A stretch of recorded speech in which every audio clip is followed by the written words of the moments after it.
Hello students, welcome to another lesson of training for development. This lesson deals with various training techniques.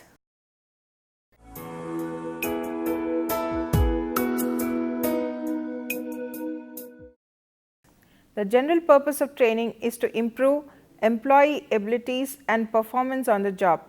There are a large number of training techniques available that can be used by human resource department.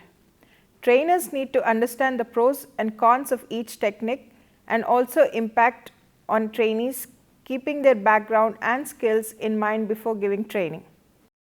The bottom line for any training to be successful is the synergy between the trainer and the trainees. That is where the HRD can act as a facilitator for effective training and to ensure that the trainers and trainees bond together and benefit in a mutual process of understanding and learning. Training technique pertains to the type of training that can help to sharpen their existing skills and learn new skills.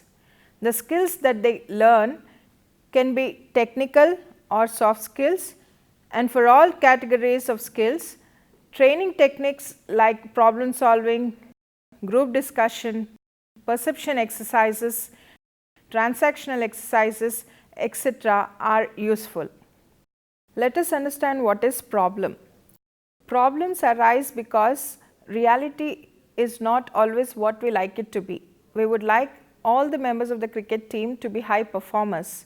They are not always so. We would all wish our country to be free of corruption, political drama, casteism, bureaucracy, etc. It is not so. We would like all our shops in India to sell pure foodstuffs. They don't. These are all problems that we face in everyday life. Let us discuss how to solve these problems. We can restore the balance and solve problems in two ways: by changing our perception of the problem. Second, by following a systematic step-by-step process to solve this problem. How to change perception? If we think of the problem as an acronym, then P in problem stands for predictors. That is, they help to mold our future. R, reminders. We are not self-sufficient. We need God and others to help us. O, opportunities. They pull us out and help us to think creatively. B, blessings. They open up doors we usually don't go through. L, lessons.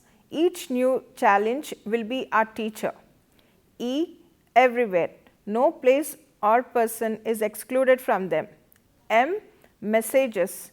They warn us about potential disaster. S, solvable. No problem is without a solution. Next, let us see how problems are solved systematically. It is done by involving two major steps. First, the diagnostic step. Second, the remedial step. Here in the picture you can see the flow of the steps. The diagnostic step involves moving from the system to the root cause. It is about understanding the stated problem manifested as a symptom and getting to the root or the real problem. The end of the diagnostic step is a clear understanding of the genesis of the problem. The next stage is the remedial step. This seeks to move from the root cause to the remedy or solution. This requires a specific action plan that can bring about a cure. Now, let us look into various problem solving techniques. The first is 6 thinking hats. 6 thinking hats is a game like technique. When done in a group, everybody wears the same hat at the same time. The first hat, white hat thinking. This covers facts, figures, information needs and gaps.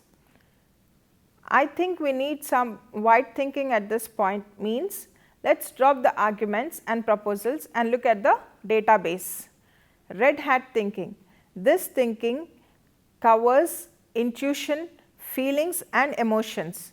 The red hat allows the thinker to put forward an intuition without any need to justify it. Next is black hat thinking. This is the hat of judgment and caution. It is the most valuable hat. It is not in any case inferior or negative hat. The black hat must always be logical. Next is yellow hat thinking. This is the logically positive thinking. Next, green hat thinking. This is the hat of creativity. The next hat, blue hat thinking. This is the overview or process control hat. In technical terms, the blue hat is concerned with metacognition. The next technique is fishbone diagram. The fishbone diagram is also known as cause and effect diagram or the root cause analysis or the Ishikawa diagram, named after its originator Kaoru Ishikawa, the Japanese quality pioneer. It is generally called the fishbone diagram because the diagram resembles that of a fishbone. In simple terms, fishbone is a brainstorming in a structured format. The technique uses graphical means to relate the causes of the problem to the problem itself. In other words, to determine cause and effect. The diagram focuses on the causes rather than the effect. Because there may be a number of causes for a particular problem, this technique helps us to identify the root cause of the problem in a structured and uncomplicated manner. This you can see in the picture. The next technique is Pareto analysis. Pareto analysis is a statistical technique in decision making that is used for the selection of a limited number of tasks that produce significant overall effect. It uses the Pareto principle, also known as 80/20 rule. The idea is doing 20% of the work, you can generate 80% of the benefit of doing the whole job. The next technique is nominal group technique.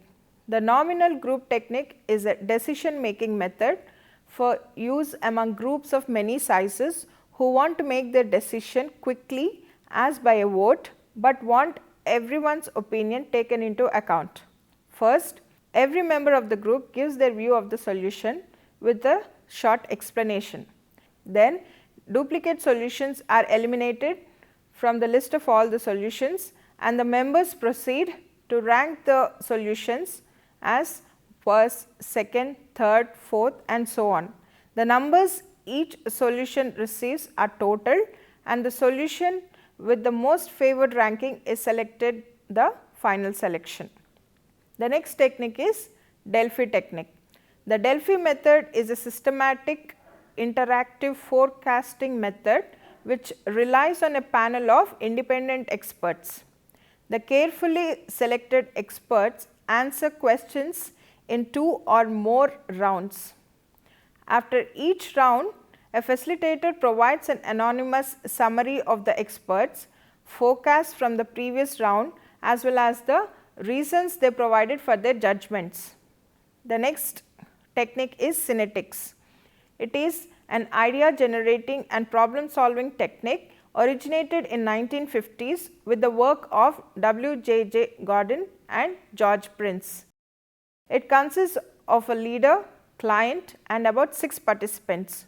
The leader is responsible for running the session and for recording the ideas. The client, maybe the rural women or farmers, has the problem and the process is directed to produce acceptable solutions for the problem.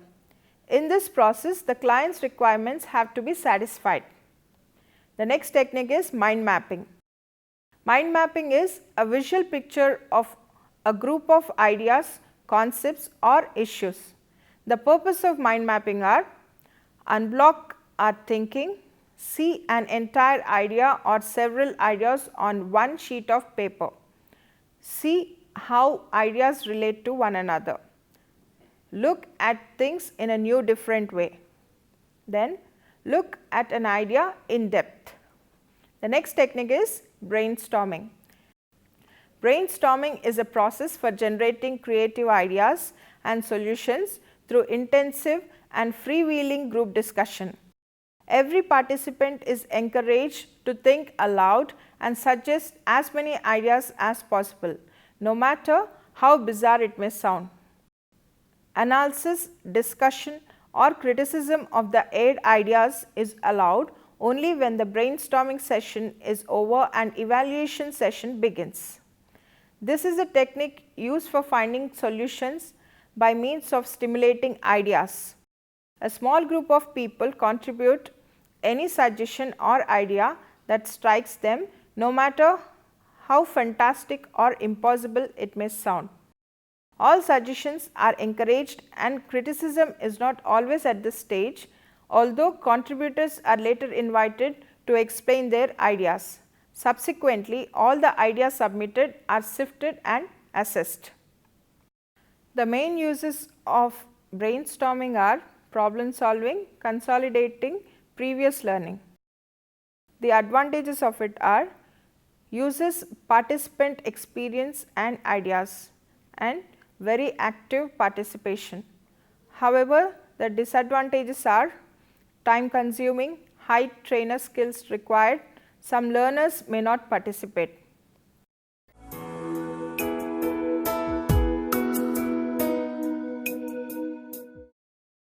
Group discussion techniques. In this we will discuss the various group discussion techniques. The first is the group discussion, which itself is a technique. In this technique of training, 2 or more participants converse or engage in meaningful deliberations about a particular topic that is facilitated by a trainer or discussion leader. Group discussions are mainly useful when there is a need to share experiences or knowledge with the group members, create new ideas or actions, do a need assessment, understand complex ideas, and then make decisions about them. The success of discussion depends upon the trainer who tries to keep discussion moving along in right direction.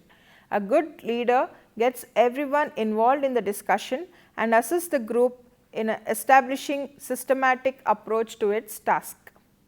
The next technique, panel discussion. In panel discussion, a selected group of persons, usually 3 to 6 members, discuss the problem in a conversational manner where a chairperson introduces and guides the discussion. Panel discussion is an excellent method for discussing controversial subjects like opinion regarding avenues for empowerment of rural women or concerns regarding women's role in development program or importance of girls education, etc. The next technique is Syndicate Method. In this method, the trainees are divided into subgroups called as syndicates, and each syndicate has to work on various subjects. The syndicate discuss the issues related to the subject and prepare a paper. The issues may be integrated involving all the departments in an organization. The next technique is small group training. This training is used for imparting training to a small group of trainees to improve their skill. This is an important method for transfer of technology to rural women. The method facilitates in imparting skill to a small group of participants by motivating them to adopt new practices through skill training. The next technique is seminars. Seminars are like short term training programs arranged for a few days, that is 1 to 3 days. They are convened to have in-depth discussions in various subjects from various viewpoints. At the end of the session, the participants can come out with recommendations. Next technique, conferences. This method is suitable for executives and senior officials in dealing with a complex problem which require contribution from experienced and senior officials.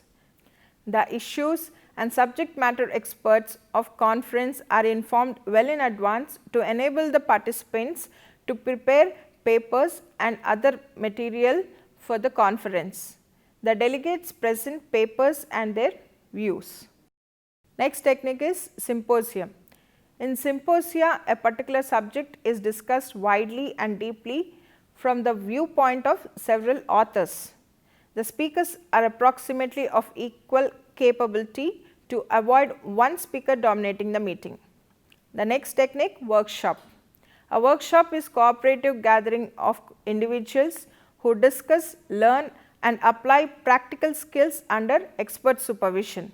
It may be held for a day or for consecutive number of days.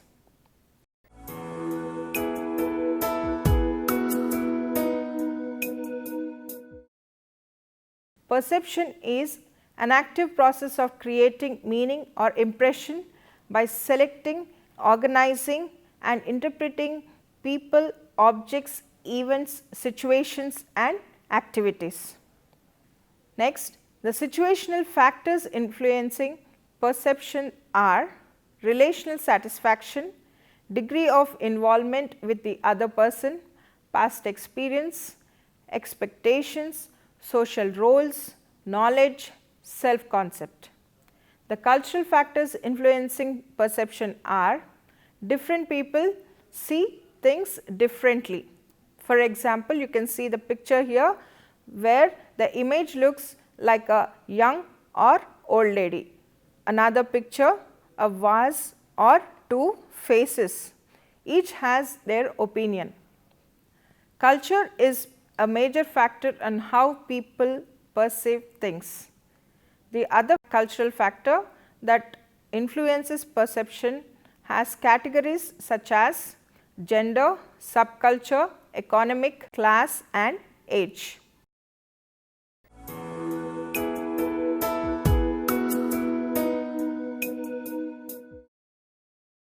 Awareness of and ability to understand one's own actions is essential in training. Self-understanding is the key to the successful resolution of any emotional problem.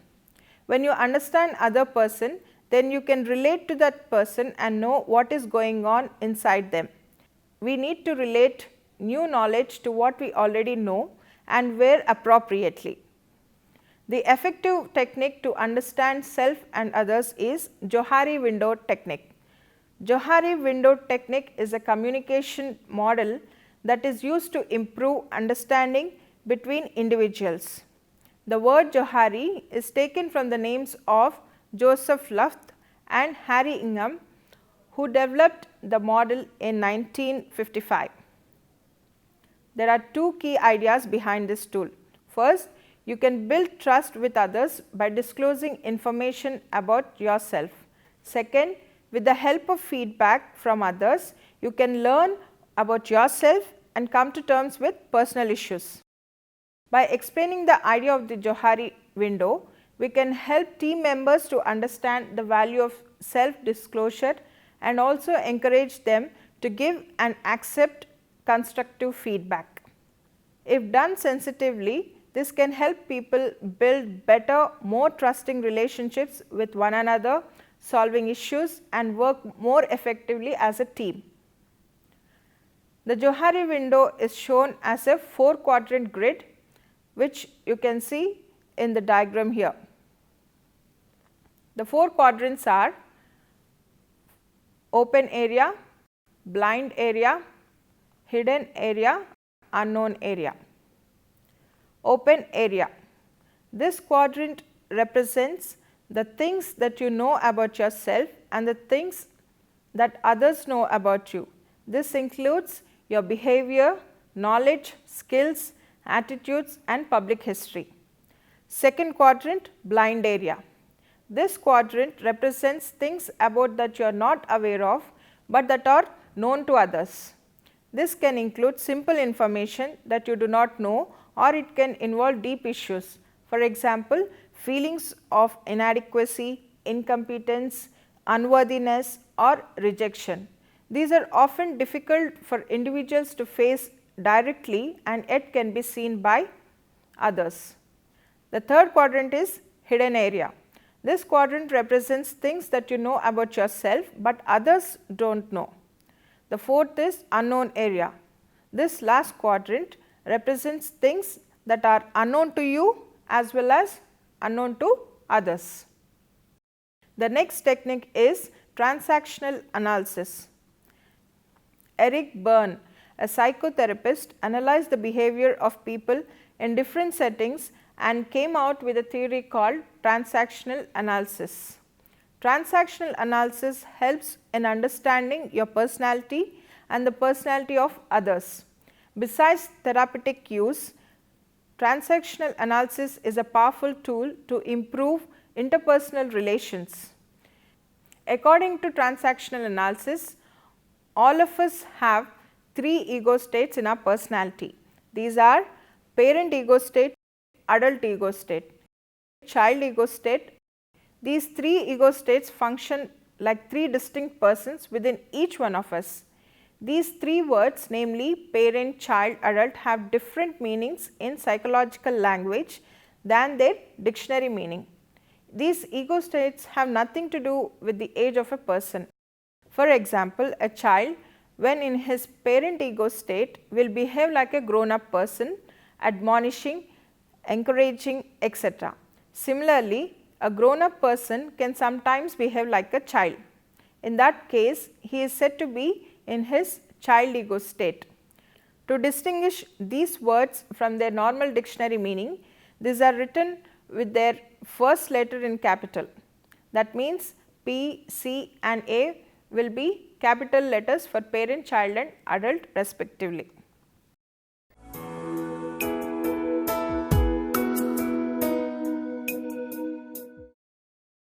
The term capacity has many different meanings and interpretations depending on who uses it and in what context. To begin with, capacity building as a concept is closely related to education, training and human resource development.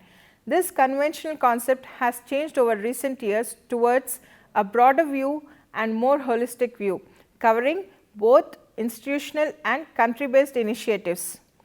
Capacity building is the process by which individuals, organizations, institutions and societies develop abilities to perform functions, solve problems and set and achieve objectives.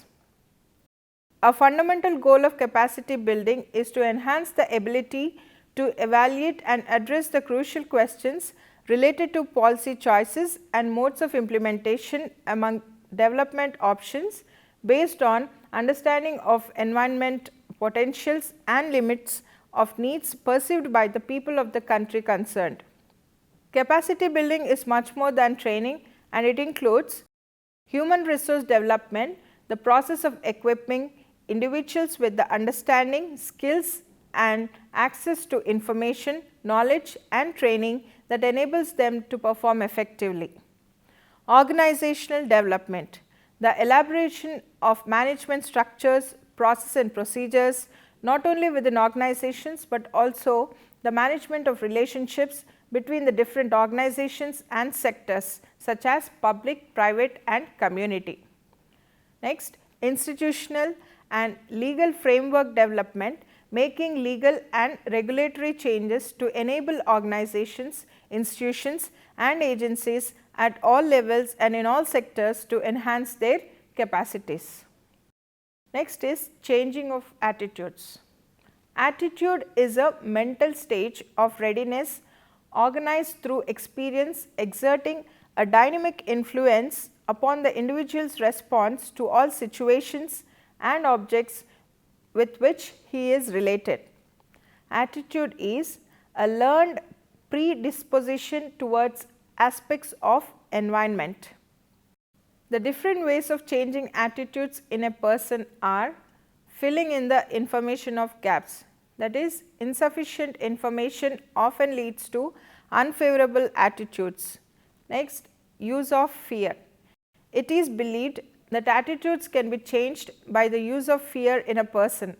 However, one has to be careful in administering this technique because high degree of fear may cause stubbornness in a person.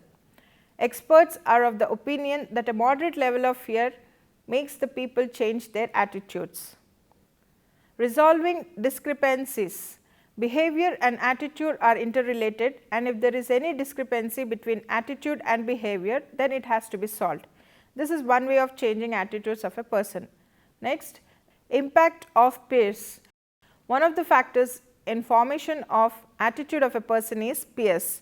Peers with high credentials can cause change in the attitude of a person. At the same time, peers with low credibility cannot influence. The next is co-opting approach.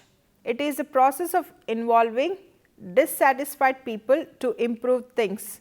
People are taught to cooperate with each other. Next is attitude in a workplace. First, self-dignity. Pride prevents you from doing just enough to get by. If you know everything you do at work has your name and signature on it, then you will give it your best shot and nothing less. The next is passion. Simple interest in any work or career you choose isn't enough to bring you through the tough time. A burning desire and intense enthusiasm will pull you through the tough time. The next is belief. In order to have a passion, it is important to believe. Only a deep belief will create the vigor and force that gives you the fuel to change. Know that you can achieve all that you set out to do for yourself. You only need to start believing in yourself. The next is value development. Values are traits or qualities that are considered worthwhile. They represent an individual's highest priorities and deeply held driving forces. Effective organizations identify and develop a clear, concise and shared meaning of values or beliefs, priorities and direction so that everyone understands and can contribute to it. Once defined, values impact every aspect of organization. People demonstrate and model the values in action in their personal work behaviors, decision making, contribution and interpersonal interaction. Organizational values help each person establish priorities in their daily work life.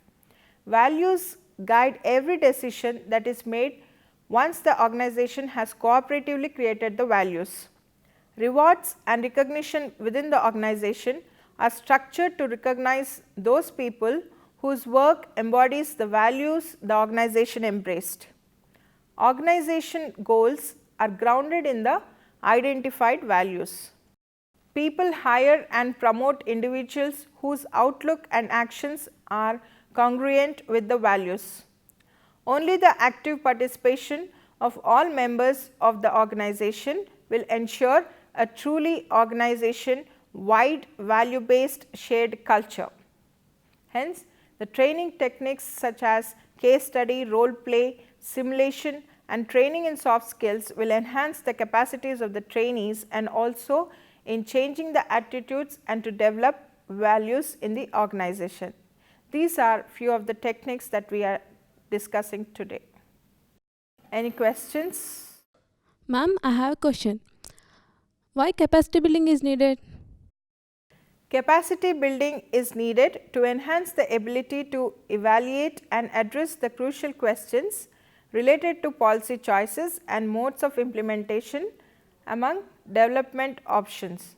This is based on an understanding of environment potentials, limits and of needs perceived by the people of the country concerned. Any more questions? Hence, these are all the various techniques that we have discussed for training in training for development. Thank you.